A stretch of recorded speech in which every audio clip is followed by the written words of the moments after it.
Dobrý den, představujeme vám náš malý karavan od firmy Niewiadów N Sport. Stojí celou dobu v garáži, jak vidíte, nahoře větráme střešním oknem, velká výhoda, žádný zápach, žádné plísně, větráme, takže to je výhoda. A stabilizačním nožičkám jsme koupili černé podložky. Zde je vidět vstup pro nádrž, která je uvnitř. Ukážeme si později. Vepředu box pro rezervní kolo a 2 plynové bomby. Také kanistry na vodu na nošení do nádrže. Vidíte nájezdová brzda, ruční brzda, stabilizační brzdové kolečko. Navíc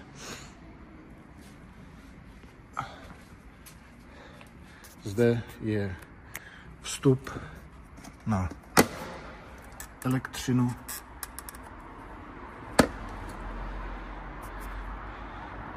Dále jsme nechali na zakázku udělat zásuvku pro případ, že chcete venku si uvařit něco v rychlovarné konvici, elektrický grill a podobně. Uvnitř vlevo je sezení pro 2 lidi.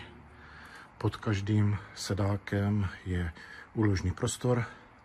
Stoleček se dá dát do nižší polohy. V ten moment vznikne místo na spaní pro 1 osobu. Před námi malá kuchyňka. Součástí kuchyňky je kompresorová lednice. Nahoře je deska na mrazák, takže doopravdy umí i mrazit. Kromě nějakých šuplíků a skříněk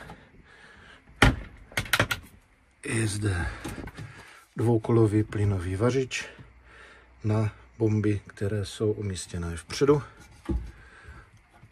Přidělané 2 poličky, dřez s tekoucí vodou díky čerpadlu, které je umístěno v zmiňované 30-litrové vnitřní nádrži.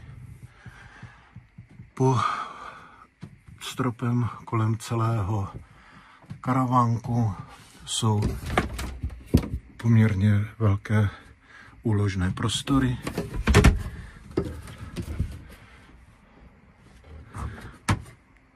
Střešní okno. Každé okno má síť nejen proti komárům, ale má i síť zatemňovací. To platí o všech oknech, které jsou v karavanu. Hlavní lůžko pro 2 lidi na délku 190, na šířku 130 cm. V tom černém pytli je venkovní pergola, která se zasouvá do kedrové lišty. Jsou tam i tyče na postavení. Přimontovaný držák na televizi.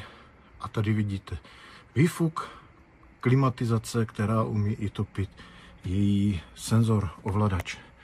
A poslední zajímavá věc, velká šatní skříň. Zde jsou vidět ty hadice, to je klimatizace.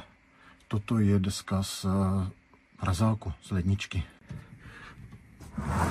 Další úložný prostor se nachází zde. Pod postelí 1 z hadic a výdechu klimatizace, stolek, židlička, stupínek pro vstup do karavanu, pro snadnější vstup. Zde je zmiňovaná klimatizace, která má 3 výdechy. Jeden je pod námi, pod hlavní postelí, jeden je nad hlavní postelí, 3. vám ukážu za chvíli. Vzadu je pojistková skříň, může se tam umístit i trakční baterie pro provoz na 12 V. Zde je vidět venkovní zásuvka a přídavné jističe. A na druhé straně zmiňovaná 30-litrová nádrž, v které je elektrické čerpadlo na 12 V, které čerpá vodu do umyvadla. Zde na skříni odstupu ovladač klimatizace a zmiňovaný poslední výdech. Madrace dělaná na zakázku, vyšší, pohodlnější, samozřejmě původní madrace, které se dají složit a umístí se na sedáky a vznikne další místo k sezení, jsou schované a jsou k dispozici.